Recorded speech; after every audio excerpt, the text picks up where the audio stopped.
पातंजल योग सूत्राचं आपण पहिलं सूत्र पाहिलं, अथ योग अनुशासन ही प्रस्तावना होती. आणि त्यानंतर योग चित्तवृत्ती निरोध अशी दुसऱ्या सूत्रामध्ये योगाधिराज पातंजलीने योगाची व्याख्या केली आणि आपला जो विषय आहे त्या विषयामध्ये प्रवेश केला. अशी दोन सूत्र झाल्यानंतर आता तिसऱ्या सूत्रापासून ते आपल्याला दुसऱ्या सूत्रामध्ये जे चित्ताचा निरोध करा असं त्यांनी सांगितलंय, त्यामुळे काय होतं ते सांगणार आहेत. सूत्र क्रमांक 3, तदा द्रष्टुः स्वरूपेव स्थानम. चित्तवृत्तींचा निरोध झाला की द्रष्टा स्वरूपात स्थित होतो. योग चित्तवृत्ती निरोध असं सांगितल्यानंतर की चित्ताच्या वृत्ती निरोध करा, आणि चित्ताच्या वृत्ती निरोध तुमच्या झाल्या की तुम्हाला योग साध्य होईल. परंतु त्यासाठी काय होईल? प्रथम चित्त तुमची काबूत आणली, त्याचा जो जोश आहे तो कमी केला, म्हणजे काय होईल? तर हा जो द्रष्टू आहे तो स्वरूपात अवस्थित होईल. द्रष्टू म्हणजे द्रष्टा, पाहणारा. आणि हा पाहणारा म्हणजे काय? ते जे सगळं भौतिक वस्तू जगत आहे ते या देहाला जे ज्ञात होतं, ते ज्ञात झालेलं जे ज्ञान आहे ते कोण उपभोगतं? तो हा द्रष्टू असतो. डोळ्याला दिसतंय, सत्य आहे, परंतु डोळा काही ते पाहत नसतो. त्याचं आकलन मेंदूला होतं, मेंदू त्याचं विश्लेषण करतो, परंतु मेंदू ते उपभोगत नसतो. ही सगळी इंद्रिय आहेत, ते सगळं जीवात्म्याकडे पाठवलं जातं. मध्ये मन असतं. तर जीव आणि मन हे त्याचा उपभोग घेतात का? तर आध्यात्मिक दृष्टीने त्याचं उत्तर नाही असं आहे. या सगळ्याचा उपभोग आपला देह धारण करणारा जो अंतरात्मा आहे तो घेत असतो. आणि त्याला त्यांनी द्रष्टू म्हणजे द्रष्टा, पाहणारा म्हणजे आपला अंतरात्मा असं म्हटलेलं आहे. हा अंतरात्मा याच्यासाठी हा उपभोग असतो वस्तू जगताचा, तो पाहत असतो.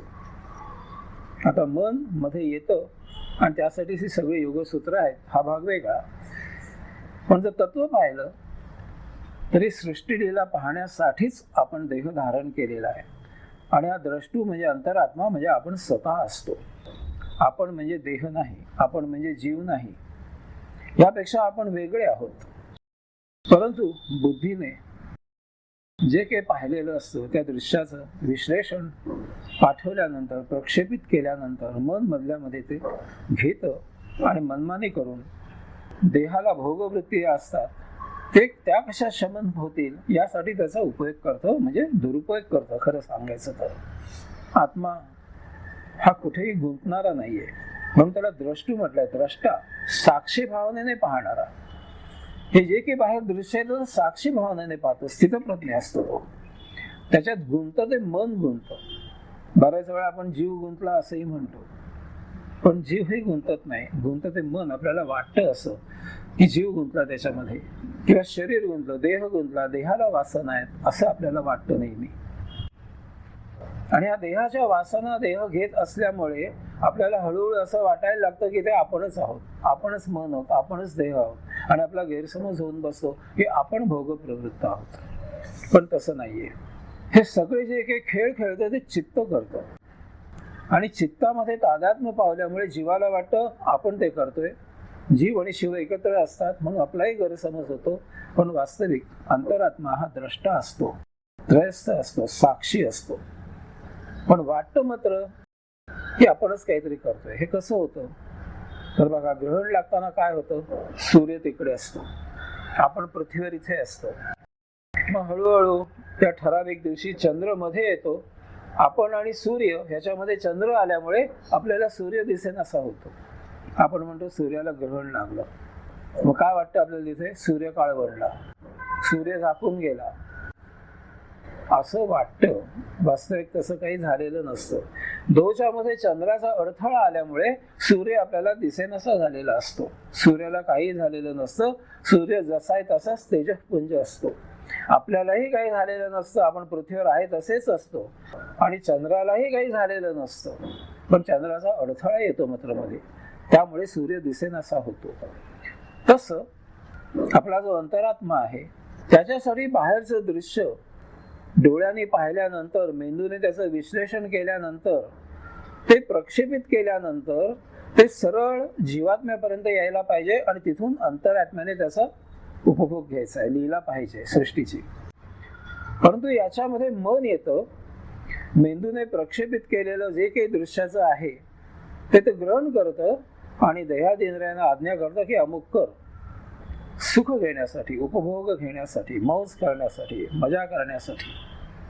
आणि त्यामुळे हे जे भोग निर्माण होतात ते मनाने निर्माण केलेले असतात. हा मनाचा मध्ये अडथळा आल्यामुळे आपण आणि मेंदूचं विश्लेषण याच्यामध्ये मन येतं चंद्रासारखं. आणि त्याने भोग निर्माण केले की ते इतके देहामध्ये पसरतात, इतके वलय त्याचं होतं, इतके ते गुरफटून घेतात, झाकोळून घेतात की आपला गैरसमज होतो की आपणच काहीतरी केलं, आपल्या हातून काहीतरी झालं. आणि आपण उगाचच खिन्न होतो. आपल्याला वाटतं देह आपण आहोत, मन आपण आहोत. हा गैरसमज होतो आपला. आपण म्हणजे खरं देह अंतरात्मा असतो. आणि म्हणून योगश चित्तवृत्ती विरोध हा, या ज्या चित्ताच्या वृत्ती आहेत मध्ये मध्ये लुडबुड करणं, मेंदूने प्रक्षेपित केलेली माहिती घ्यायची, त्याचं विश्लेषण करायचं, देहादिंद्रियांना सौख्य कसं लाभेल त्यासाठी त्याचा दुरुपयोग करायचा, ही जी लुडबुड आहे, ही जी त्याची वृत्ती आहे ती निरोध करायची आहे. आणि ही जर निरोध झाली तर काय होईल, तर मेंदूने पाठवलेलं विश्लेषण, चित्तवृत्ती निरोध झाल्यामुळे, चित्त क्षीण झाल्यामुळे त्याचा जो प्रभाव आहे तो तिथे नसल्यामुळे सरळ ते प्रक्षेपण जीवात्म्याकडे जाईल. जीवात्म्या अंतरात्म्याच्या प्रेरणेने त्याच्यावर कृती करेल किंवा करणार नाही. आणि अशा प्रकारे अंतरात्मा सरळ जे काही दृश्य आहे त्याचा उपभोग घेईल, त्याची लीला पाहिल. त्यामुळे भोग निर्माण होणार नाहीत, तर अंतरात्मा साक्षी भावात आहे. त्याला भोग नाही, तो रमत नाही कुठे, फक्त पाहतो, ठीक आहे, जसं घडलं ठीक आहे, पुढचं दृश्य. तर तिथे थांबत नाही. हे दृश्य दिसलं, मग आता काय करू, ते एखादी कृती करायला सांगेल, पण ते कशासाठी, देह जीवित ठेवण्यासाठी. जे काही पाहिलं त्याचा जर आपल्याला पाहिजे असेल, काही उपयोग करून घ्यायचा असेल देह जीवित ठेवण्यासाठी, जिवंत राहण्यासाठी, तर तेवढ्यापुरते ते कर्मेंद्रियांना आज्ञा देईल की ठीक आहे, जेवायची वेळ झाली, समोर अन्न वाढून आणलेलं आहे, जेव. हात जातील पुढे, तोंडात घास घेतला जाईल, जेवण होईल, बस तेवढंच.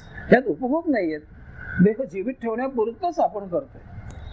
आणि त्यामुळे भोग निर्माण होणार नाहीत. आणि भोग निर्माण झाले नाहीत, नवीन भोग, की आपल्या जे काही आपल्याला आयुष्य मिळालेलं असतं ते संचित नष्ट करण्यासाठी असतं. त्याप्रमाणे आपण जगत गेलो की मागचं संचित आपोआप नष्ट होत जातं. आणि मध्ये जो चंद्र आहे, म्हणजे भोगाचं वलय आहे, ते दूर होतं. आणि आपण म्हणजे अंतरात्मा आणि परमात्मा याच्यामध्ये काही राहत नाही. स्वच्छ रस्ता मोकळा होतो आणि आपल्याला योग साध्य होतो. या ज्या चित्ताच्या वृत्ती ज्या आहेत त्या निरोध करायला लागतात. अशा प्रकारे तदा द्रष्टुः स्वरूपैव स्थानम, योगाच्या अभ्यासाला ही माहिती असणं फार आवश्यक आहे की आपला हा जो अंतरात्मा आहे हा स्वस्थानी यावा लागतो. स्वस्थानी म्हणजे काय, तो तिथून काय निघून गेलेला असतो का, नाही, तो तिथेच असतो. परंतु या उपभोगाने मधल्या तो झाकळला जातो. कारण मन काय करतं, त्याला अनंत गोष्टी हव्या असतात, फार थोड्या त्यातल्या आपण उपभोगतो आणि बाकीच्या तो तशाच ठेवून देतो आणि आत्म्याला झाकळून टाकतो सतत. आणि आपल्या सभोवती केर कचरा झाला की आपल्याला कसं वाटायला लागतं, काहीतरी अस्वस्थ होतो आपण, तसा आत्मा अस्वस्थ होऊन जातो. हे सगळं भले झाकळलेलं असतं. बाहेर जाताना घेऊन जातो, पुढल्या जन्मी ते निस्तरतो. असे जन्मोजन्मी चाललेलं असतं. पण जर चित्ताच्या वृत्तींचा निरोध झाला, भोग निर्माण होणं बंद झालं, संचित नष्ट झालं, तर हा जो अंतरात्मा आहे हा स्वस्वरूपात जसा पाहिजे तसा स्थित होतो. त्याच्या आसनामध्ये तो बसतो, आरूढ होतो, आजूबाजूला कुठल्याही भोगांचं वलय नसतं. म्हणून त्याला म्हटलंय आत्मा स्वस्थानी त्या स्वरूपामध्ये स्थित होतो, भोगाचं वलय नष्ट होतं आणि अंतरात्मा आणि परमात्मा यांच्यामधला रस्ता मोकळा होऊन जातो. त्यांचं मिलन होणं सहज शक्य होतं. परंतु यासाठी दोन गोष्टी आवश्यक आहेत. एक पहिलं म्हणजे हे जे आपला देह आहे हे आपलं साधन आहे, यासाठी हे भान आपल्याला राहायला पाहिजे. ह्या देहाच्या माध्यमातूनच आपण सृष्टीची लीला पाहत असतो. आणि जर नवीन भोग निर्माण केले नाहीत, आत्म्याला पाहिजे त्याप्रमाणे जर आपण आचरण केलं, ज्या वेळेला आपण देह धारण केला त्यावेळेला जे आपण ठरवलेलं होतं की संचित कसं नष्ट करायचं, त्याप्रमाणे आपण जीवन जगत गेलो तर संचित संपुष्टात येतं आपोआप. यासाठी देह बलदंड असावा लागतो, निरोगी असावा लागतो, सुदृढ असावा लागतो. आणि म्हणून शरीर चांगलं ठेवणं हे आपलं काम आहे. शरीर बाहेर वावरत असताना अनेक लोभ प्रलोभन समोर येतात, परंतु आपण साक्षी भावनेने राहून शरीराचे चोचले न पुरवता त्याला अत्यावश्यक तेवढ्या गोष्टी देऊन ते सुदृढ ठेवायचं, चांगलं ठेवायचं आणि त्याच्याकडून संचित नष्ट करून घ्यायचं आणि नवीन ही जी बाहेर सृष्टी आहे त्याची लीला बघायची. दोन्ही गोष्टी त्याच्याकडनं करून घ्यायच्या. म्हणून शरीर स्वास्थ्याला अत्यंत महत्वाचं आहे. दुसरं महत्वाचं आहे ते म्हणजे मन. मन हे नेहमी चंचल आहे, मध्ये मध्ये लुडबुड करणार आहे. आपण ते निर्माण केलेलं नाहीये, आपोआप बाणगुळासारखं तयार झालेलं आहे आणि ते इतकं प्रभावित होतं की ते आपल्यालाही गुंडाळून टाकतं भोगांमध्ये. आणि म्हणून हे जे सत्संग किंवा अध्यात्म त्याच्या सतत संपर्कात राहून अध्यात्माचा अभ्यास करून सत्संग करून योगगुरूंच्या मार्गदर्शनाखाली सतत आपण मन आपल्या काबूत कसं राहील, त्याच्या वृत्ती निरोध कशा होतील याच्या प्रयत्नात राहायचं.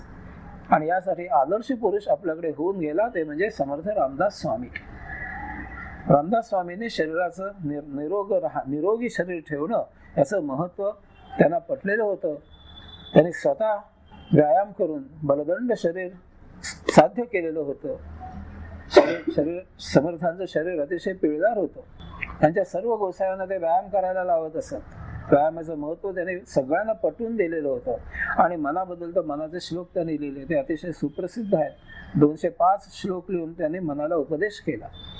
मन अमन न मन कसं राहील याच्याकडे त्यांनी लक्ष दिलं आणि या माध्यमातून आपल्यालाही सगळ्यांना त्यांनी उपदेश केला की मन जाग्यावर ठेवला, शरीर बलदंड ठेवा. आणि त्यासाठी व्यायामाची जी उपासक देवता जी मारुती त्याची सगळे मंदिरे त्याने स्थापन केली की लोकांना शरीर स्वास्थ्याचं व्यायामाचं महत्व पटावं, योगासनं करावीत, सकाळी उठून यावं, क्लास करावा वगैरे वगैरे वगैरे. तर शरीर आणि मन दोन्हीचं स्वास्थ्य अत्यंत आवश्यक आहे. तरच चित्ताच्या वृत्ती ज्या आहेत त्या निरोध होऊ शकतील. आणि अशा प्रकारे योगाधिराज पातंजलीने आपल्याला आता कार्यक्रम दिलाय. कार्यक्रम काय आहे तर चित्तवृत्तींचा निरोध ही साधना. आपला कार्यक्रम ठरला काय, चित्ताच्या वृत्तींचा निरोध करायचा, हा आपल्याला कार्यक्रम दिला. त्यासाठी साधन काय दिलं तर स्वस्वरूप आत्मा, आपला जो अंतरात्मा आहे हा भोगाने झाकळला जाता कामा नये. मन ताब्यात ठेवा, शरीर निरोगी ठेवा, नसत्या उचापती बाहेर करू नका, आत्मप्रेरणेने आचरण करा म्हणजे संचित नष्ट होईल, नवीन निर्माण होणार नाही, तुम्ही शिवाय सृष्टीची लीला पाहाल. आणि असं झालं की तो अंतरात्मा स्वस्वरूपात स्थित होईल. आणि हा स्वस्वरूपात स्थित झालेला आत्मा हे आपलं आता साधन आहे, ते आपलं हत्यार आहे. त्याची उपासना करायची म्हणजे योग साधना करून शरीर बलदंड करायचं, मन जाग्यावर आणून वृत्तींचा निरोध करायचा, ही झाली साधना. अंतरात्मा भोगाचं बले त्याच्या सभोवती येऊ न देता त्याचं हत्यार करून त्याची उपासना करायची आणि त्याच्या माध्यमातून साध्य काय तर योगेश्वर मिलन. ते आपलं शेवटी उद्दिष्ट आहे, साक्षात्कारित व्हायचं. असा आपल्याला त्याने कार्यक्रम दिलेला आहे. अशा प्रकारे विषयाची ओळख करून दिल्यानंतर या सूत्रामध्ये पातंजली एक फार सुंदर गोष्ट आपल्याला सांगतायत की आपल्याला हा विषय आकलन कसा झाला हे कसं समजायचं ते त्याने या सूत्रामध्ये सांगितलंय की चित्तवृत्तींचा निरोध जर आपण साध्य केला, हा चित्तवृत्तींचा निरोध साध्य झाला की तुमचा आत्मा स्वस्वरूपात स्थित होईल. आणि हे जर तुम्हाला आकलन झालं की तुम्ही समजा की तुम्ही योग्य मार्गी आहात. हे असं सांगणं फार महत्वाचं आहे. आपण मागच्या सूत्रामध्ये तो बाळू आपण पाहिला ना, अफलातून नगरीचा, निसर्ग या गावाला चाललाय विरंगुळा घेण्यासाठी. तर त्याला माहिती पाहिजे आपल्याला निसर्ग या गावापर्यंतच जायचं आहे, तिथपर्यंत गाडी चालवायची. हे जर त्याला माहिती असेल तर तो गाडी निसर्ग या गावापर्यंत नेईल, ते आल्यावर तो थांबेल तिथे, पण तिथे त्याला मुक्काम टाकायचंय आणि मग तिथे तो उपासना करेल. त्याची साधना संपली. निसर्ग या गावापर्यंत पोहोचणं ही साधना त्याची संपली तिथे. मग तो तिथे उपासना करेल कशासाठी, विरंगुळा नष्ट होण्यासाठी. ते साध्य तो साध्य करेल. तसं शरीर बलदंड ठेवायचं, मन निरोधावस्थेत आणायचं, आपण आत्माचरण करायचं, ही झाली आपली साधना. आणि ही साधना संपली केव्हा, जेव्हा आपल्याला आत्मप्रेरणेने आचरण आपलं होत आहे, याची आपल्याला ज्या वेळेला आपल्याला संकेत मिळायला लागतो, आपलं आचरण जेव्हा अशा प्रकारे व्हायला लागतं, हे आपल्याला कळतं आपण काय करतोय, त्यावेळेला आपली साधना संपते आणि मग उपासना सुरू करायची. कारण आता आपण आत्म्यापर्यंत पोहोचायला लायकीचे झालो, तिथे आता आपण योग्य प्रकारे जाऊ शकतो. कारण आपण नवीन भोग निर्माण करत नाही आहोत. आत्मप्रेरणेने, आत्म आचरणाने संचित नष्ट होत चाललेलं आहे. थोडक्यामध्ये जसं आपण सुखदुःखाच्या पलीकडे जेव्हा आनंदात राहायला लागू, घरामध्ये बाहेर कुठेही गेल्यावर एक आनंदाचं झाड म्हणून जेव्हा तुमची वर्तणूक व्हायला लागेल, तेव्हा समजा की तुमच्या अंगी हे सगळं भिनलं. मग उपासना सुरू करायची, त्या अंतरात्म्याजवळ मैत्री करायची, त्याचंच वाहन करायचं आणि परमात्म्याशी संधान साधायचं. एखादं स्फटिक जे असतं, त्या स्फटिकावर जर आपण लाल रंगाचा कागद ठेवला तर ते स्फटिक आपल्याला लाल रंगासारखं दिसेल.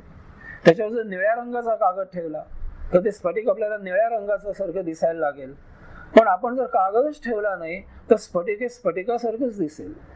तसं चित्ताच्या ज्या वृत्ती आहेत, हे जे भोग निर्माण होतात, त्यामुळे आपलं आचरण त्याप्रमाणे होतं. हे आपल्याला बऱ्याच वेळेला समजतं पण उमजत नाही, कृती होत नाही हातामधून. आपण जीभ चावतो बऱ्याच वेळेला. हे मन मध्ये मध्ये लुडबुड करताय हे आपल्याला नक्की समजतं, अनेक वेळा कळतं. हातनं प्रमाद झाल्यावर काय होईना आपण लक्षात येतं.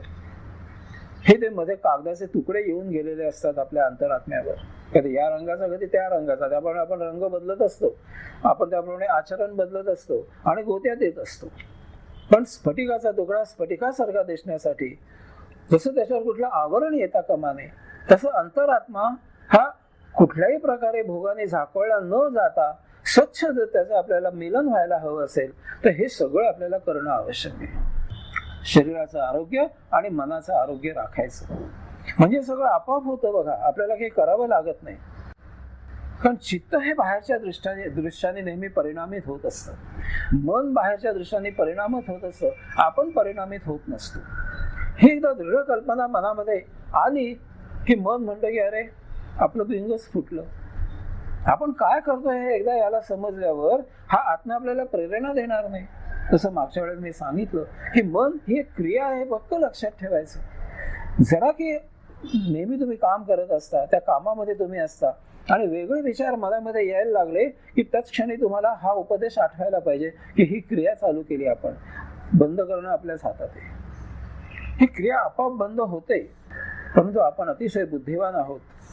कुठल्याही एखाद्या विशिष्ट गोष्ट कशी आपण उपभोगायची यासाठी आपल्याकडे अनेक उपाय आपल्याला सुचतात. ते उपाय आपण अंमलात आणतो आणि स्वाभाविकच जिथे जास्तीत जास्त सौख्य मिळेल असा उपाय आपण योजतो. जो योग्य आहे तो नाही योजत. जास्तीत जास्त फायदा कशाने होईल, जास्तीत जास्त सौख्य कशाने मिळेल, कमीत कमी दुःख कशाने होईल हे आपण पाहतो आणि त्यामुळे भोग निर्माण होतात. दृश्य जसं समोर आहे तसं आपण उपभोगत नाही, कारण आपल्याला बुद्धी आहे आणि हळूहळू याची सवय लागते आपल्याला. आणि त्यासाठी आपल्याला ही जी काही योगसूत्र आहेत त्याची योजना त्याच्यावर करायची, त्याची व्यवस्थापन आपल्या अंगामध्ये आणून घ्यायचे. हे कसं घडतं तर राजा असतो बाहेर बिचारा जेवायला आलेला, बाहेर मुतपातखाना असतो, भटारखाना असतो, तिथे आचार्य स्वयंपाक करत असतात. आता जे की आचार्यांनी तयार केलं आहे, समजा 15 पदार्थ तयार केले, त्यातले 10 पदार्थ जर वाढप्याने राजाला आणून वाढले तर राजाला कळायला मार्ग नाही आत काय काय शिजवलं आहे. तो समोर येईल, ते खातो, निघून जातो.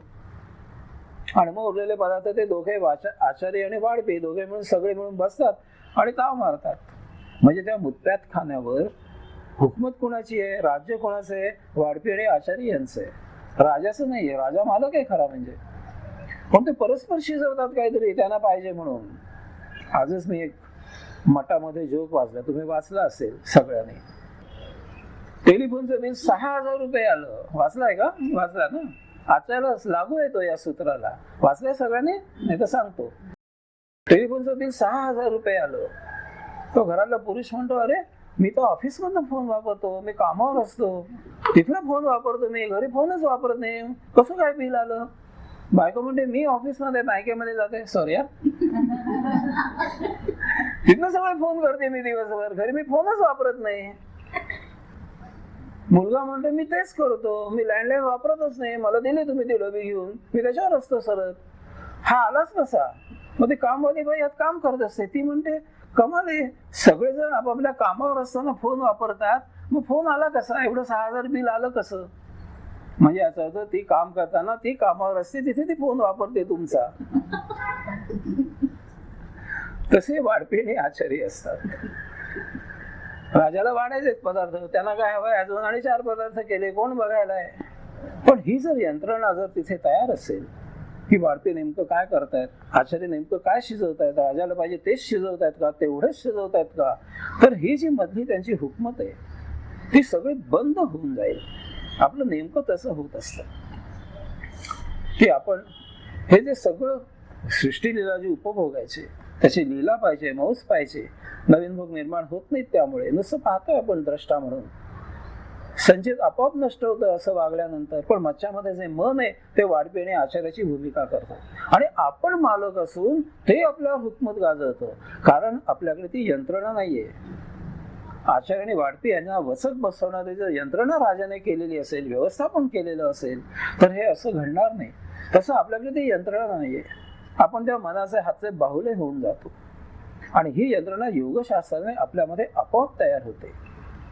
चित्ताच्या वृत्ती निरोध करून मनालाच निष्प्रभ करून टाकायचं, ही यंत्रणा आपल्याकडे तयार होते का, कशी, तर या सत्संगाने, अध्यात्माच्या अभ्यासाने, योगाचरणाने ही यंत्रणा आपल्याला तयार करायची, यासाठीच्या सूत्रांचा प्रपंच आहे.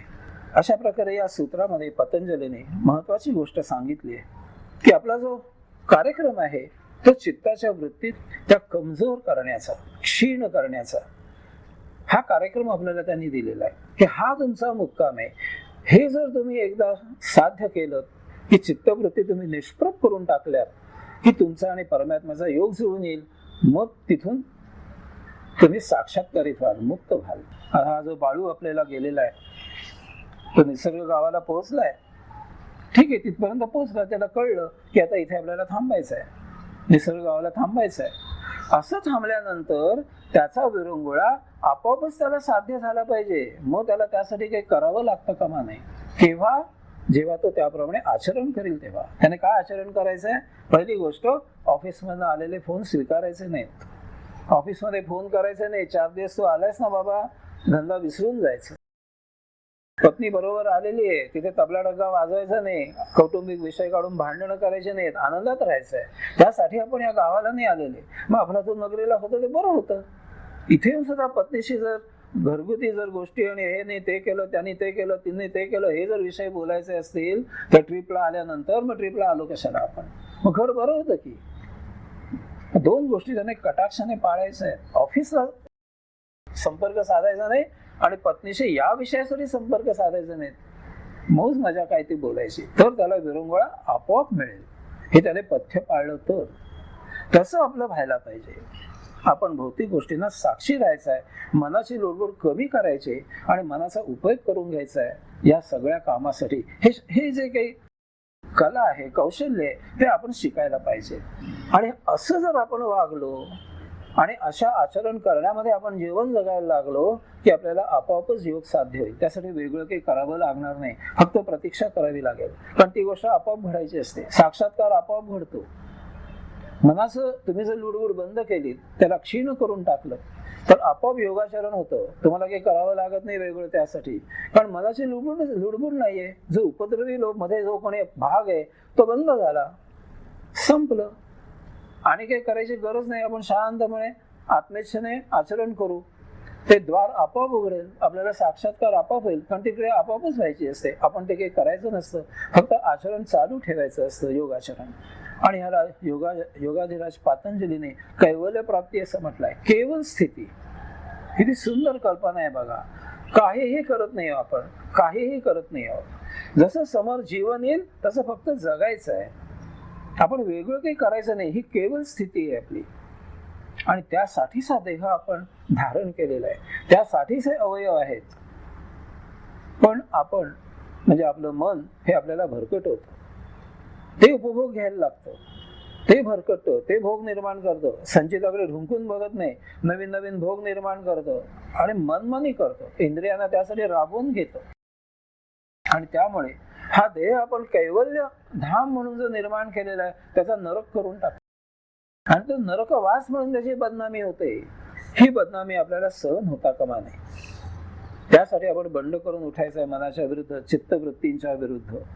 आणि ह्या आपल्या देहाला पुन्हा कैवल्य धाम ही जी त्याची मूळ कल्पना आहे, ते जसं वैभव आहे ते पुन्हा त्याला प्राप्त करून द्यायचं आहे. त्यासाठी हा योगसूत्रांचा प्रपंच मांडलेला आहे. देह नेहमी शुद्ध ठेवायचा, निरोगी ठेवायचा, बलदंड ठेवायचा, मन निष्प्रभ करायचं.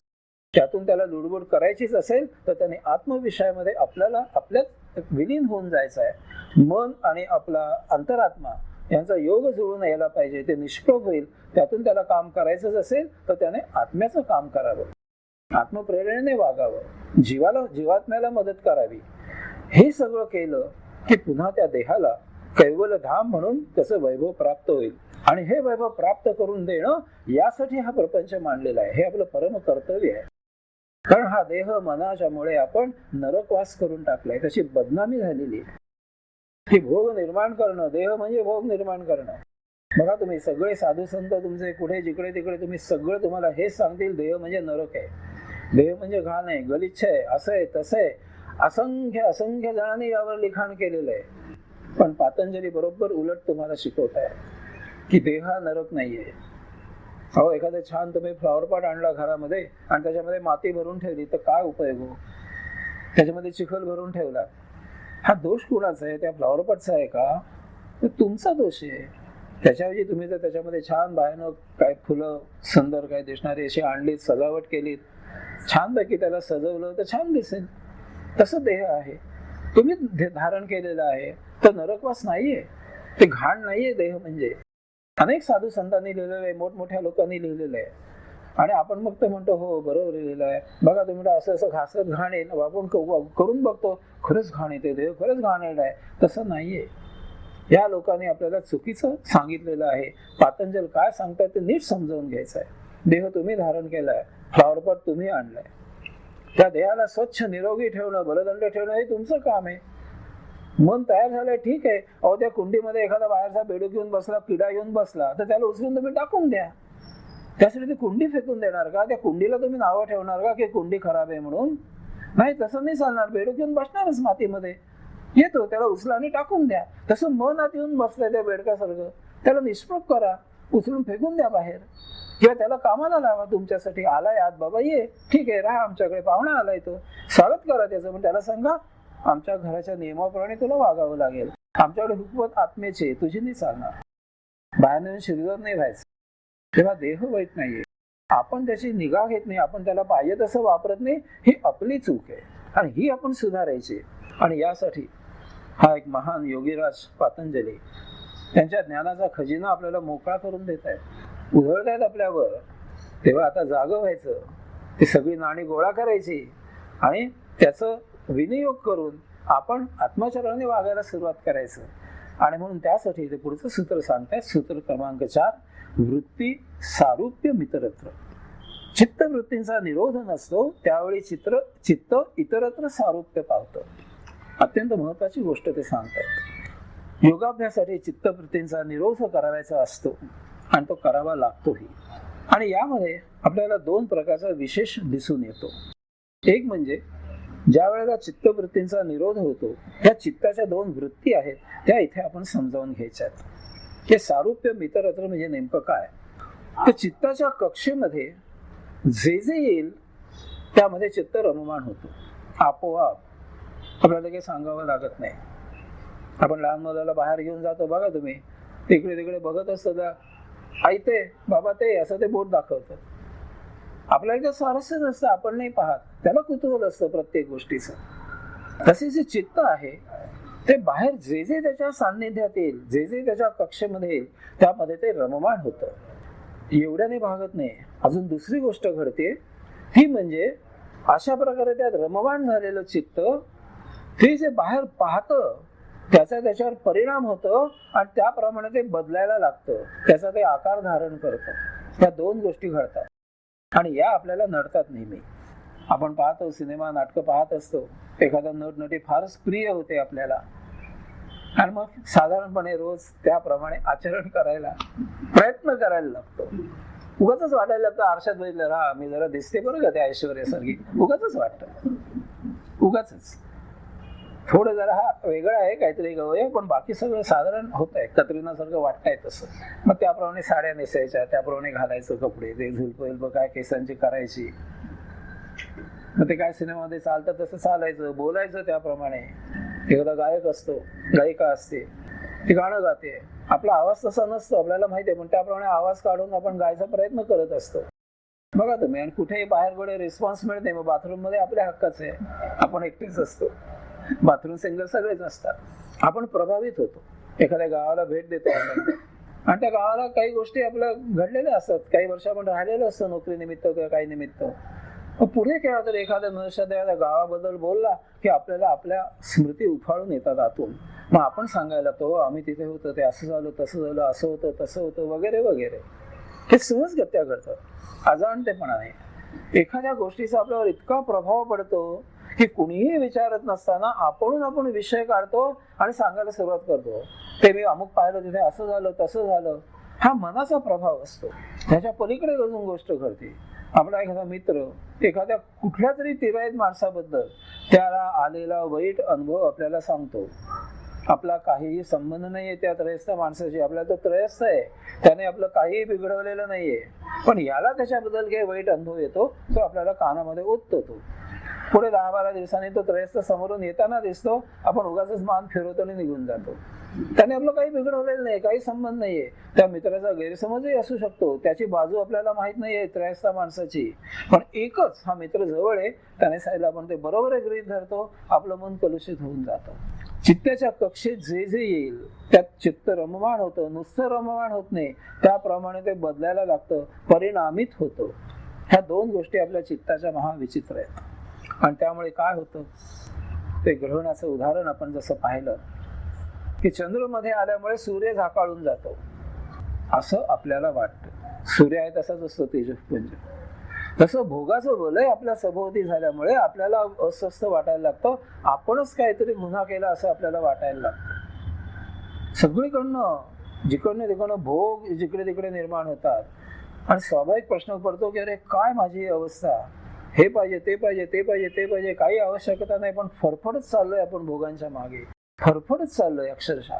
मनातनं वाटतंय हे नको नको करायला, यात काही अर्थ नाहीये, पण फरफडतोय का, ते 4 जणांना बरं दिसावं, नातेवाईक काय म्हणतील, अमुक काय म्हणेल, रीत आहे, कोणीतरी प्रथा घालून दिली ते काय म्हणतील, अनेक गोष्टी असतात. आपल्याला वाटतं शांत बसावं, पण नाही, आपण फरफट होते, आपण झाकळलं गेलंय असं वाटतं, आणि त्यामुळे आपण आपला दृष्टिकोन सोडून देतो, क्षीण होऊन जातो. आपल्याला वाटतं आपण साक्षी राहावं, 1000 वेळा मनात येतं की हे नको करायला, आपल्या तत्वांच्या विरुद्ध आहे, आपल्याला नाही पटत, ह्या विचाराच्या विरुद्ध आहे, पण केवळ समाज काय म्हणेल, लोक काय म्हणतील, नातेवाईक काय म्हणतील, प्रथा काय आहे, असं केलं नाही तर बाकीचे काय म्हणतील, दिसायला कसं दिसेल, अनेक गोष्टी मनामध्ये येतात आणि आपली फरफट होते. आपण दृष्टिकोन आपलं सुटतं आपोआप, यामुळे, या प्रभावामुळे. आपण नाही सांगू शकत ठामपणे मला हे पटत नाही, मी करणार नाही, विषय समाप्त, नाही चालत. अनेक गोष्टी आहेत आपल्या आजूबाजूला, आहेत, धर्माच्या आहेत, प्रथा आहेत, लोक आहेत, नातेवाईक आहेत, भरीस पाडणारे मित्र आहेत, अनेक 1000 गोष्टी. तुम्हाला उदाहरणं मी द्यायलाच नको, इतकी तुमच्या स्वतःच्या बाबतीत घडत असतं. अनेक वेळा मनात येतं की हे बरोबर नाहीये, पण करावं लागतं इतरांसाठी. याचा अर्थ तुम्ही दृष्टिकोन तुमचा सुटतो, तुम्ही नामवरम होता, पटत असून सुद्धा, माहीत असून सुद्धा 4 जणांसाठी करावं लागतं. पण वृत्ती आणि द्रष्टा यांचं नातंच विचित्र होऊन जातं. जो कुठे चांगला आहे द्रष्टा, तोच मलिन होतो, क्षीण होतो, आणि त्या वृत्तीच्या मागे मागे धावायला लागतो, काही एक फरफट, काही कारण नाहीये वास्तविक. त्याचा दुसरा परिणाम वृत्तीचा होतो तो आपल्या स्वत्वावर. चित्ताच्या लगाम वृत्तीमुळे, मनमानीमुळे आपलं आपण स्वत्वच विसरून जातो. एखादा चलाक विक्रेता येतो, तो छाप पाडणारा असतो, बोलणं बिलणं त्याचं व्यक्तिमत्व असं काही वेगळं असतं की तो आपल्याला छाप पाडतो, बडबड करतो, आणि आपल्याला नको असताना वस्तू गळ्यात मारतो, किंवा आपल्या अहंकाराला दुखावतो. सगळं नाटक असतं. तो म्हणतो शेजारी इथे इनामदार कोण नाही ना, म्हणजे नाही जोशी, शेजारी जोशी राहतात माहिती आहेत का, माझंच नाव घ्यावं आपलं, बरं शेजारी जोशी राहतात माहिती आहेत ना तुम्हाला, ते म्हणजे माहिती आहे की जोशीमध्ये ते अमुक अमुक घेतलं बरं का. आपला अहंकार दुखावता येतो, आणि मग वाक्चातुर्य करतो, आणि आपल्याला पटवून देतो की जोशीने तिकडे खरेदी केली, तुम्ही नाही खरेदी करत, कमाल, उद्या त्या काय म्हणतील तुम्हाला. त्यांच्याकडे तुमच्याकडे नाही, तुम्ही घेता वस्तू, आवश्यकता काही नाहीये. आपण आपलं स्वत्व विसरतो या मनामुळे, मन त्याच्यात गुंततं. तर समोर जे काही मांडतो पखरण वस्तूंची, त्याच्यावर मन जडतं एखाद्या वेळेला, आवश्यकता नसते. तो जर आला नसता तर ती वस्तू आपण कधीच घेतली नसती. पण तो दरवाज्यावर येतो, दाखवतो, पटवतो आपल्याला हे कसं उपयुक्त आहे. तुम्हाला माहित नाही बरं का ते उपयुक्त आहे का, तो सांगतो. आपण आपलं स्वत्व विसरून जातो. अशी आपल्या चित्ताची महाविचित्र अवस्था आहे.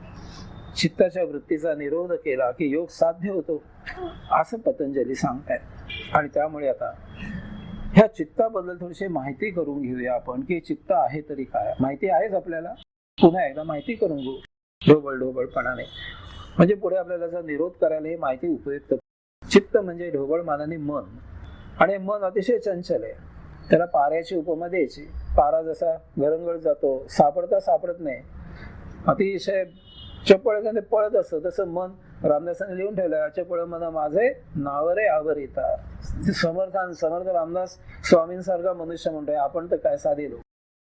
मन अतिशय चंचल आहे, ते सतत विषय बदलत असतं, आणि एका विषयातनं 10 विषयांना जन्म देतं, ते 10 मधून 100 विषयांना जन्म देतं. सटासट पळत असतं. एखाद्या विषयामध्ये चित्त रस घेतं, हा एक त्याचा दुसरा विचित्र गुण आहे. आणि हा रस घेतं, मगाशी आपण पाहिलं कसा रस घेतं, एखादा विक्रेता आपल्याला कसा फसवतो ते आपण पाहिलं. पण चित्ताची खोडी कशी वाईट आहे माहितीये का, ते वर्तमान काळामध्ये एखाद्या विषयाबद्दल रस घेतं, त्यासाठी स्मृतीमधून भूतकाळाचा जे काही घडलेलं असेल ते आठवतं वर्तमान काळामध्ये, आणि भविष्य काळाचे प्लॅन्स आखतं, भविष्य काळाचे मनसुबे रचतं. तिन्ही काळात फिरतं बघा लीलयेने. तुम्ही शास्त्रीय संगीतामध्ये माहिती आहे का, 3 सप्तकात तान घेतात. 10 दिन धिंदापासून 16 मात्रा असतात, ते 16 मात्रा 32, 48 अशी ती तान 3 ह्याच्यात फिरवतात, 3 आवर्तनं घेतात. तसं हे मन 3 काळामध्ये फिरतं. ते असतं वर्तमान काळात, मागे काय घडलं भूतकाळात ते आठवतं ते, आणि भविष्य काळाचे रममाण होते त्याच्यामध्ये. पुढचे भविष्य काळाचे जे काही करायचं आहे त्याचे मनसुबे रचतं. तिन्ही काळात लीलया फिरतं, आपल्याला कळत नाही, पत्ता लागत नाही आपल्याला, आणि त्याप्रमाणे ते वागतं. मग सत्व रज तम ज्याप्रमाणे एखादा गुण उफाळून येईल त्याप्रमाणे ते वागतं. एक साधं उदाहरण इथे छापलं आहे, ते सांगतो. की लहान आहे बाळू, छोटा आहे, अगदी 8 वर्षाचा मुलगा आहे. शेजारी त्याच्या गणूकाका राहत आहेत. बागेमध्ये गेला, काहीतरी वाटलं, हात धुवावे, धुतले, नळ तसाच उघडा राहिला, पाणी वाया गेलं. गणूकाका बाहेर आले, त्याने रितसर बाळूच्या थोबाडीत गाऊन दिली, नळ उघडा टाकला म्हणून. 20 वर्षाचा काळ निघून गेला, बाळू झाला 28 वर्षाचा. गणूकाकाने 70 ओलांडले. ते आलेत बाळूकडे कशाला तरी. कुठेतरी चिखलात हातपाय गेला, बाळूच्या इथं त्यांनी नळ सोडला. वृद्धापकाळ, विसरले, उघडा राहिला. बाळू आला बाहेर. तमोगुणी असेल तर 20 वर्षाची आठवण, भूतकाळातली आठवण ठेवून कुठल्याही वयाचा मुलाचा न ठेवता रितसर कुठल्या गालावर मारली होती त्या गालावर मारेल आणि सांगेल सूड घेतला. आज तमोगुणी असेल तर. रजोगुणी असेल तर त्यांना आठवण करून देईल, असं असं घडलं होतं, तुम्ही असं असं केलं होतं, पण आज मी करत नाहीये. सत्वगुणी असेल तर उपेक्षा करेल, सोडून देईल. पण मनात मध्ये येऊन जाईल की असं असं घडलं होतं, हाच प्रसंग. भूतकाळ मनुष्य कधीही विसरत नाही, वर्तमान काळात त्याप्रमाणे वागतो, आणि भविष्य काळात कसं वागायचं ते सगळं तो ठरवतो. हे लीलया फिरतो मन आपलं 3 काळामध्ये.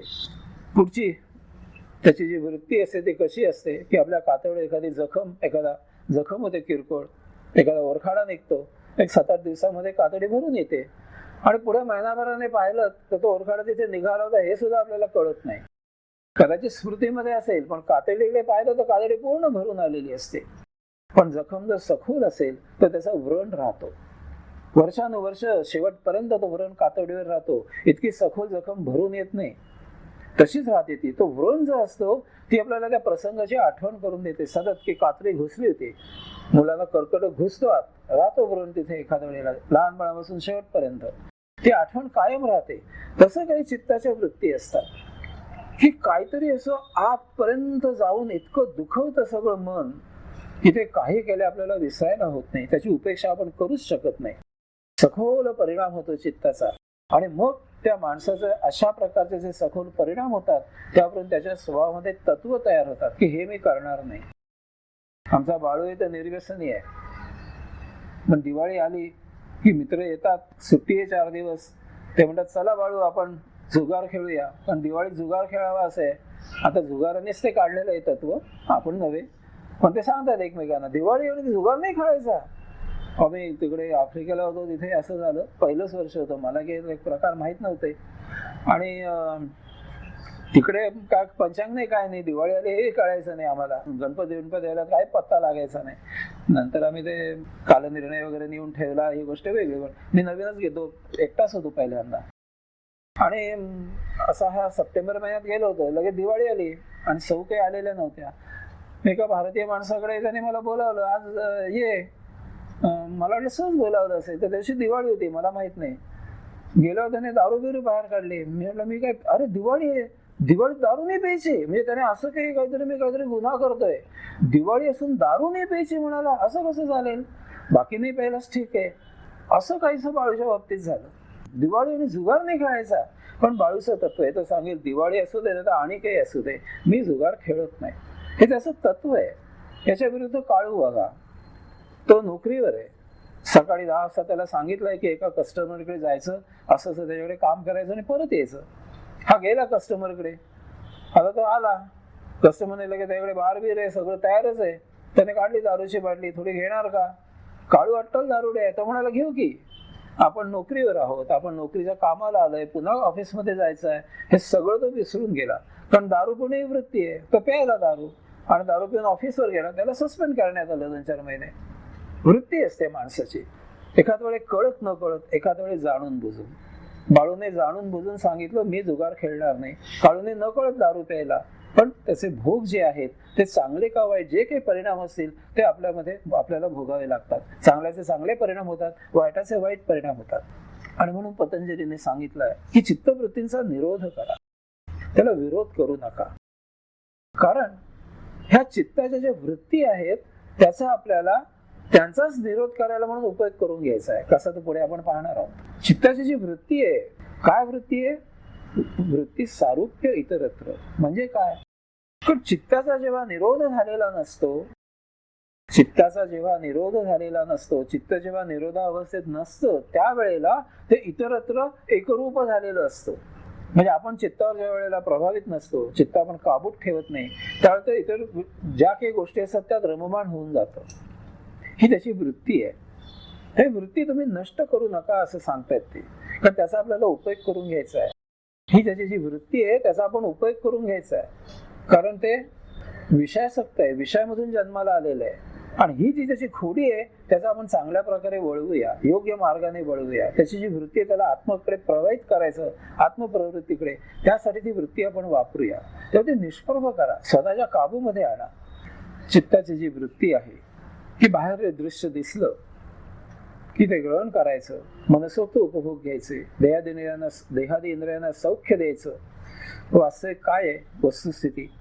की बाहेर जे दृश्य आहे ते आत्म्याच्या उपभोगासाठी आहे, आत्म्याच्या भोगार्थतेसाठी आहे. इंद्रियांचं काम काय आहे?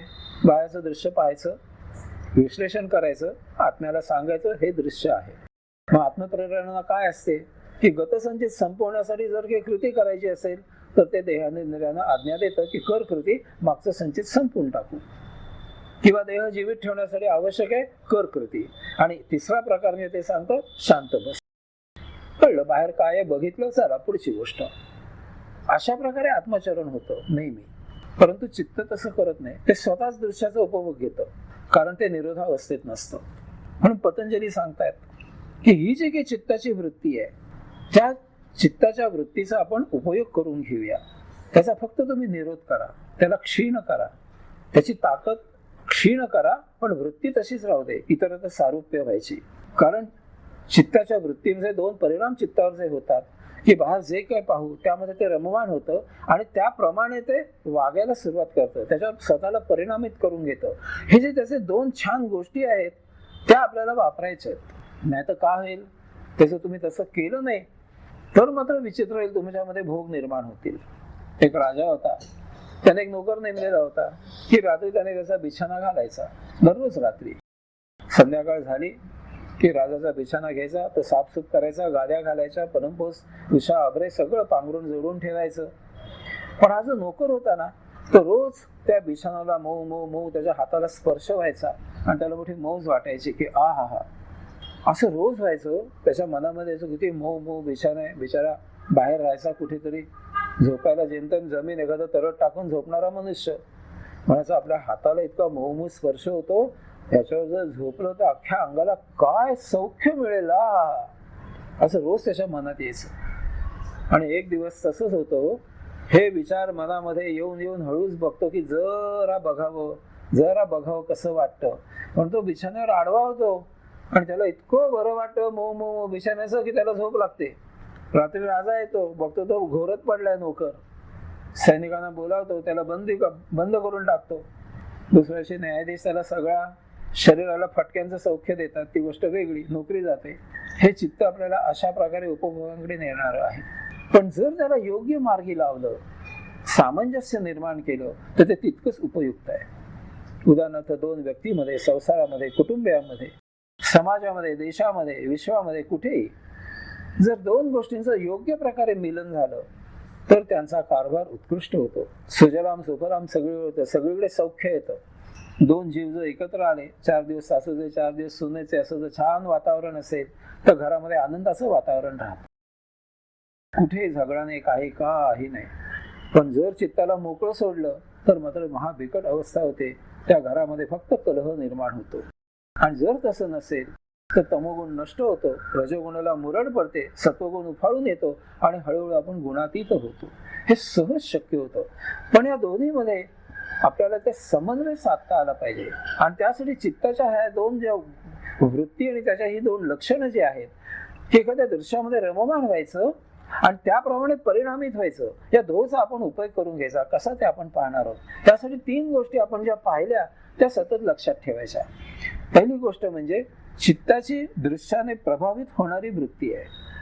कुठलंही दृश्य चित्ताने पाहिलं की ते त्याच्यावर ते प्रभावित होतं, त्याच्यामध्ये ते रममाण होतं. त्याची दुसरी गोष्ट म्हणजे त्याप्रमाणे ते आचरण करायला लागतं. मगाशी मी सांगितलं तसं सिनेमा नटनट्या पाहायच्या, त्या जसं वागतात तसं पण वागायला लागायचं, कारण प्रभाव येतो आपल्या अंगावर. मग त्या काहीतरी फॅशन्स काढतात, वेगळं काहीतरी, लगेच इकडे बाजारामध्ये त्याप्रमाणे कपडे उपलब्ध व्हायला लागतात. आणि ते सांगतात त्या अमुक सिनेमात त्या नटीने अमुक ड्रेस घातलाय ना, तो आलाय, लगेच आपण घ्यायला धावतो आणि घालायला सुरुवात करतो. आणि पहिल्यांदा घालून मी मैत्रिणींना दाखवते कशी की ते मी आणलाय, की सगळ्या चालल्या तिकडे. हा प्रभाव असतो हा चित्ताचा. आणि दुसरं म्हणजे चित्त हे विषयासक्त आहे, ते विषयामधूनच निर्माण झालंय. या 3 गोष्टी जर आपण लक्षात ठेवल्या आणि त्याप्रमाणे जर आपण जागेवर असलो आणि चित्त आपण जर क्षीण केलं तर त्या चित्ताचा आपण सदुपयोग करून घेऊ शकतो. जसं लहानपणी वर्तमानपत्र येतात आणि आमच्या वेळेला आम्ही पहिल्यांदा त्यातली चित्र बघायला म्हणून वर्तमानपत्र हातात घ्यायचं. काय फोटो छापून नेले, कसं दिसतंय, काय दिसतंय कळायचं नाही, काही नाही. मग पुढे चोरी झाली का, मग ते वाचायचं.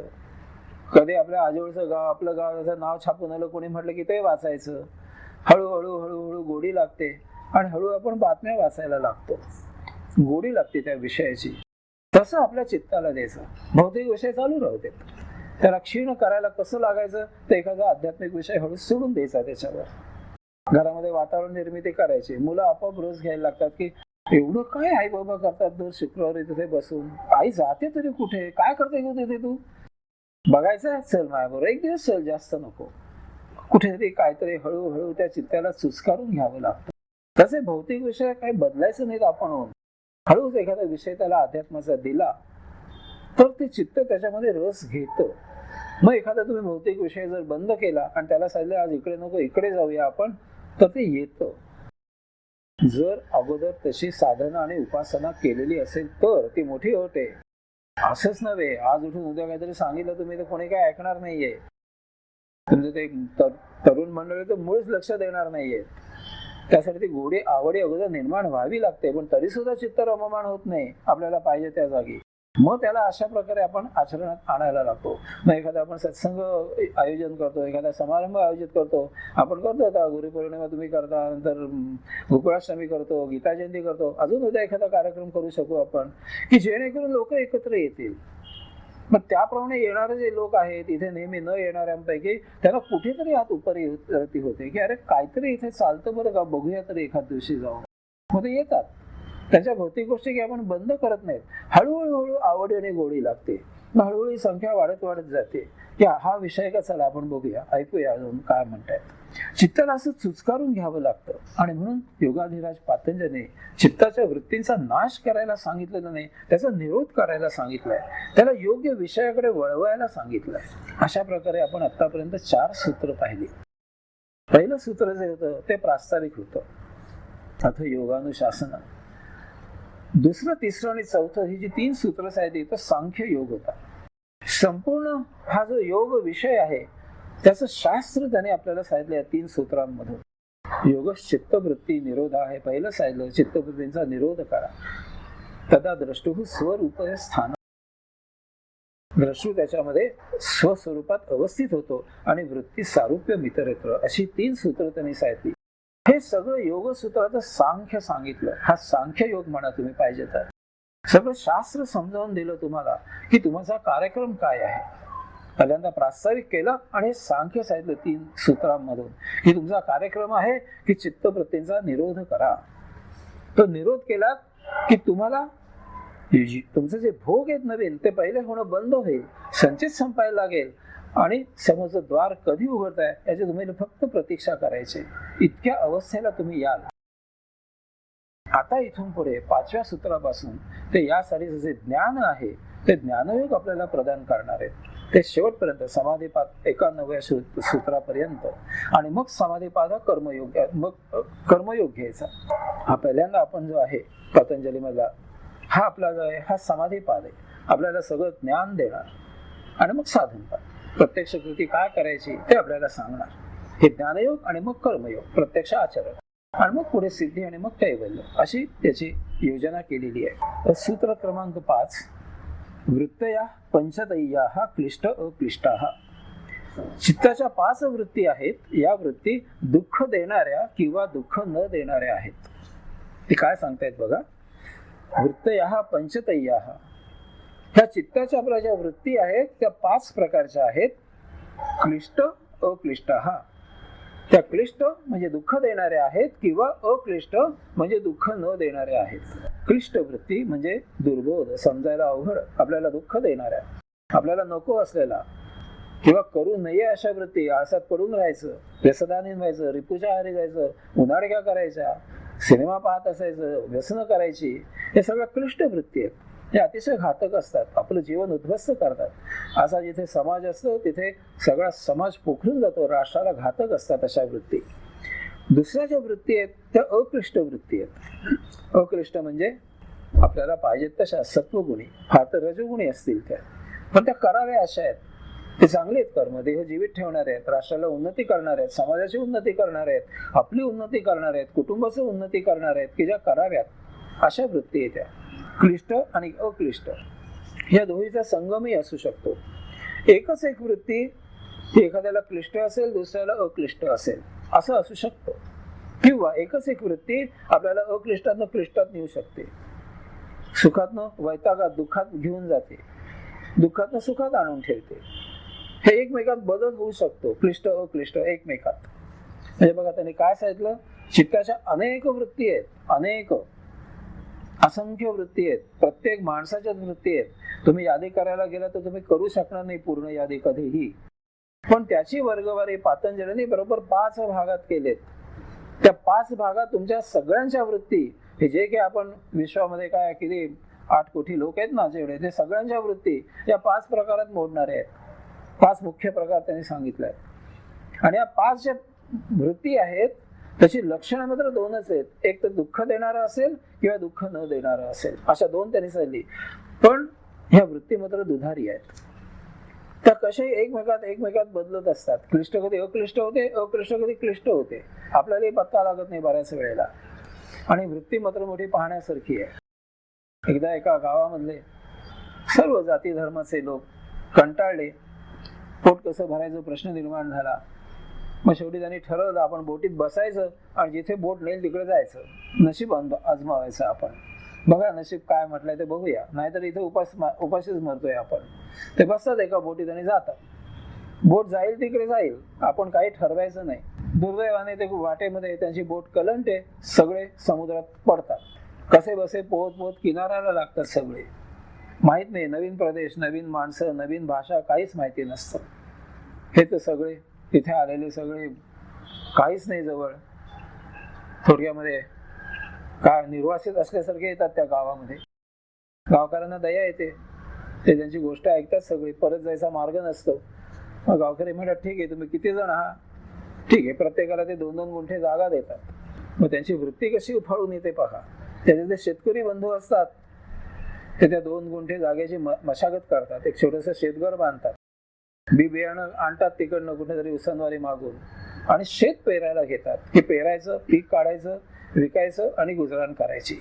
व्यापारी बंधू असतात ते होलसेल मार्केटमध्ये जातात, उधारीवर आणतात आणि दुकान थाटतात. ही प्रत्येकाची वृत्ती बघा कशी आहे.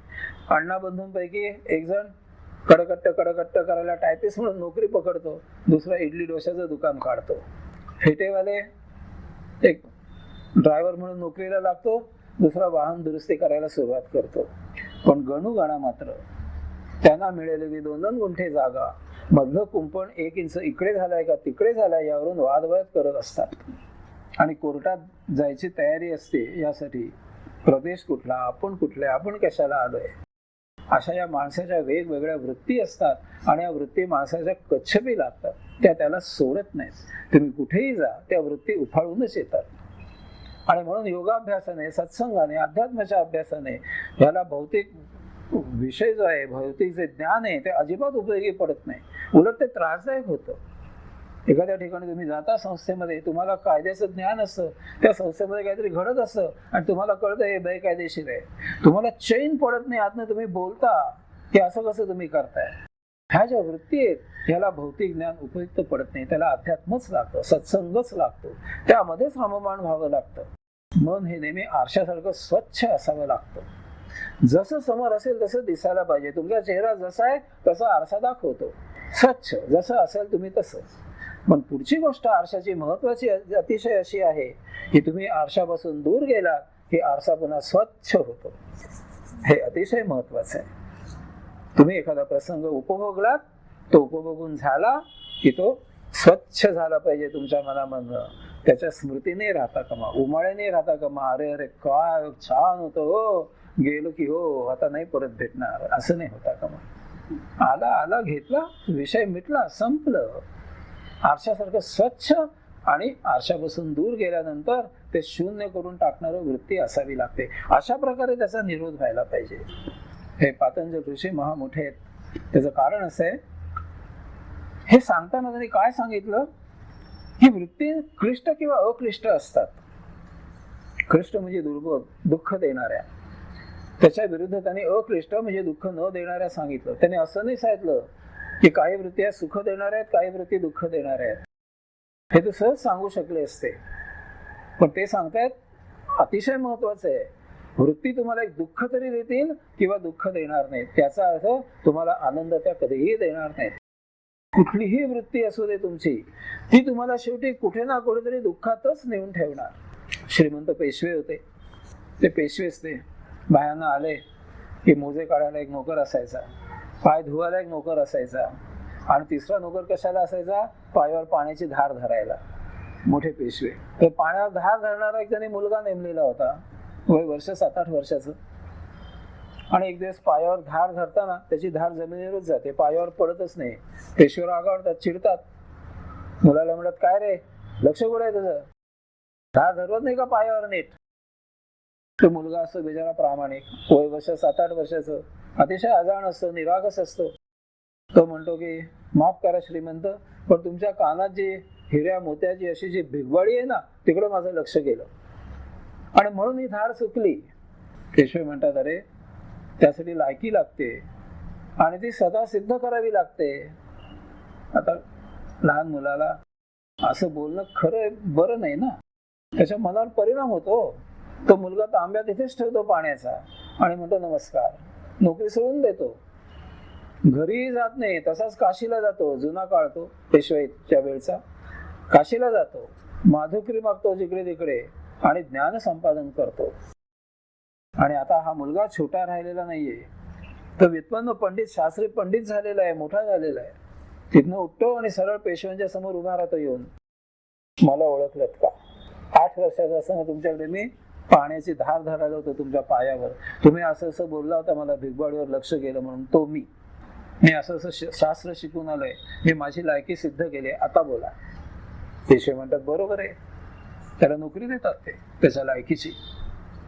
आणि हा मुलगा हळूहळू स्वतःच्या गुणांमुळे मुख्य न्यायाधीश होतो. आणि तो असा रामशास्त्री प्रभुणे, ही ज्याची मी सांगतोय कथा, ते रामशास्त्री प्रभुण्यांची कथा ही आहे.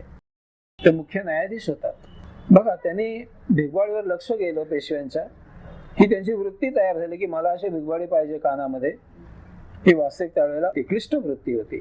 त्याने त्यांना दुःख निर्माण झालं, नोकरी गेली. पण त्यातून सुधारण्यासाठी ते काशीला गेले, आले, आणि आता त्यांच्या अक्लिष्ट वृत्तीमध्ये त्याचं रूपांतर झालं. ते मोठे न्यायाधीश झाले, मुख्य न्यायाधीश पेशव्यांचे. मोठा मान मराबत त्यांना होता, म्हणजे क्लिष्टाचं अक्लिष्टात रूपांतर झालं. मग आता सुख मिळालं ना, पण तेवढ्याने भागलं नाही. वृत्ती तुम्हाला नेहमी दुःखात तरी देतील किंवा दुःख देणार नाहीत, कधीही तुम्हाला आनंदात ठेवू शकत नाहीत वृत्ती. याच रामशास्त्री प्रभुण्यांमुळे राघोबा जाताना त्यांनी फाशी दिली पुढे आनंदीबाईच्या प्रकरणामध्ये, तुम्हाला माहिती आहे इतिहास सगळा. आणि त्यामुळे त्यांची नोकरी गेली, पुणे सोडून त्यांना त्यांच्या गावाला जावं लागलं. आणि अर्थातच हे सगळं वैभव नष्ट झालं, पुन्हा ते होते तसे आकिंचन अवस्थेत झाले. ह्या वृत्ती आहेत माणसाच्या सगळ्या. वृत्ती तुम्हाला कधीही आनंदात ठेवणं शक्य नाही, पतंजली सांगतायत. त्या तुम्हाला दुःख देतील किंवा दुःख देणार नाहीत, पण तुम्हाला कधीही ते सुख देणार नाहीत, कधीही आनंद निर्माण होणार नाही वृत्तीमधून. रोजच्या जीवनामध्ये आपण हे नेहमी अनुभवतो. उन्हाळा आला की तुम्ही बायका वैतागता, रोजच डब्याला काय द्यायचं कळत नाही, एक भाजी मिळत नाही, उन्हाळ्यात भाज्या मिळत नाहीत, मग टाकता मटकी नाही तर काहीतरी मूग वगैरे भिजत आणि घालता कडधान्य खायला सगळ्यांना. काही मिळत नाही, काय करणार?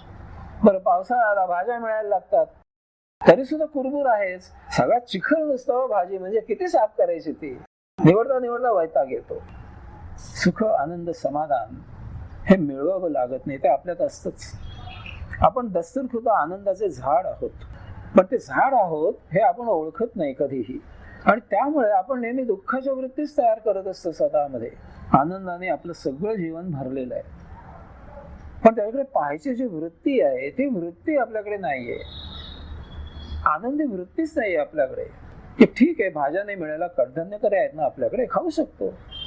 ही वृत्ती नाहीये आपल्याकडे. आपण तक्रार करणार भाज्या मिळत नाहीत. ठीक आहे, पावसात भाज्या मिळायला लागल्या, त्यात आनंद न मानता त्या चिखलाने बरबडलेल्या आहेत, मला निवडायला कष्ट होतात म्हणून आरडाओरडा करायचा. ही आपली वृत्ती आहे, जे प्रत्येक प्रसंगामध्ये आनंद निर्माण न करता, त्यात नेमकं जे आहे ते रस्त्यावर सायकल चालवणारा असो ना, नवीन शिकतो त्यावेळेला एखादाच दगड असतो, बरोबर त्याच्याकडे लक्ष ठेवतो, आपटणार नाही ना, आणि तिथेच जाऊन आपट. आपल्या सगळ्यांनी हेच केलं सायकल शिकलो तेव्हा. तसं नेमकं जे वाईट आहे ना, बरोबर त्याच्याकडे लक्ष जातं आणि तिथे आपण अडकून बसतो. ते बाजूला करून उरलेला आनंद आपण घेत नाही. ही आपली वृत्ती आहे. मनुष्य सुख आणि दुःख याच्यामध्ये नेहमी फेरे घेत राहतो, त्यामुळे तो आनंद कधी निर्माण करत नाही. वास्तविक क्लिष्ट आणि अक्लिष्ट ह्याच्या पलीकडे आपण जायला पाहिजे, आणि तरच सुख दुःखामधून आपण बाहेर पडू. आणि यावर एक अतिशय जालिम असा उपाय आपण करायचा आहे. हा आध्यात्मिक उपाय आहे. क्लिष्ट आणि अक्लिष्ट या आपल्या वृत्ती ज्या परिणाम आहे होणारा, त्यातनं बाहेर पडायचं आणि सदा आनंदी राहायचं. यासाठी दोन्हीच्या पलीकडे निघून जाणं आवश्यक असतं. आणि त्यासाठी आपल्याला जो निवड करायचा अधिकार आहे त्याचा आपल्याला त्याग करावा लागतो. आमच्या अफलातून नगरीमधला बाळू शिक्षण संपवलं आणि छान पगाराची नोकरी लागली त्याला. 2-1 वर्ष नोकरी लागली आणि छान चाललं होतं बाळूचं.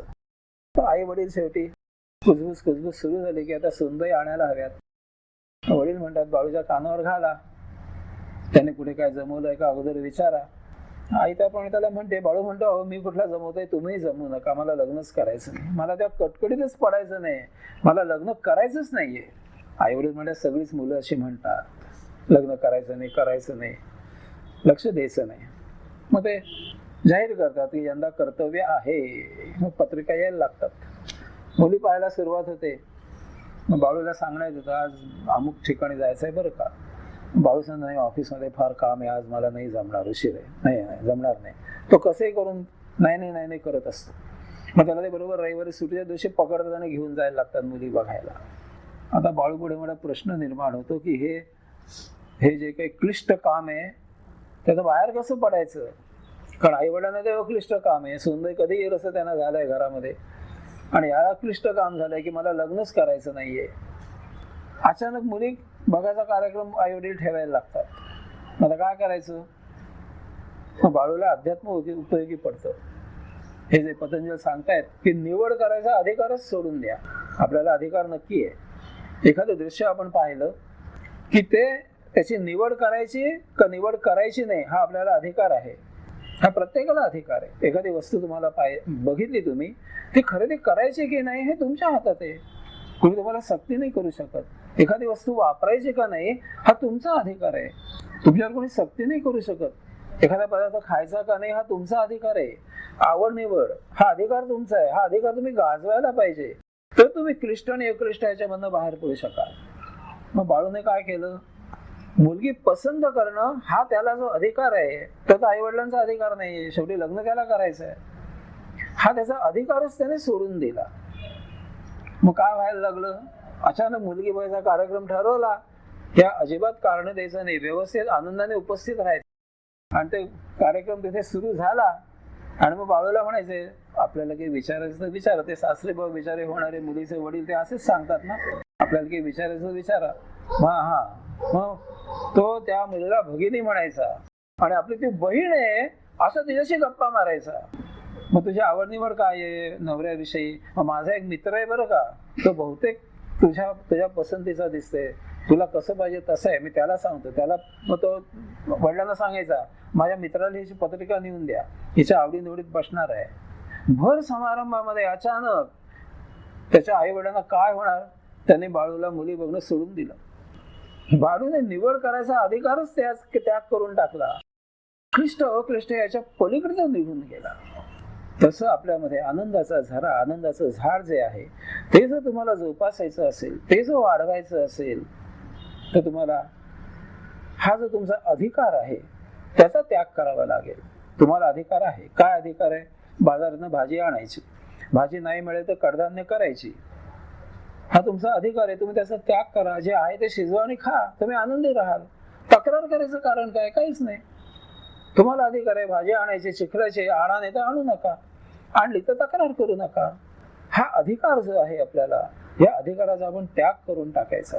म्हणजे जीवन जसं समोर आहे तसं जगलं जातं आणि त्याच्यात आनंद आहे. तक्रार म्हणून आपली राहत नाही जीवनाबद्दल अजिबात.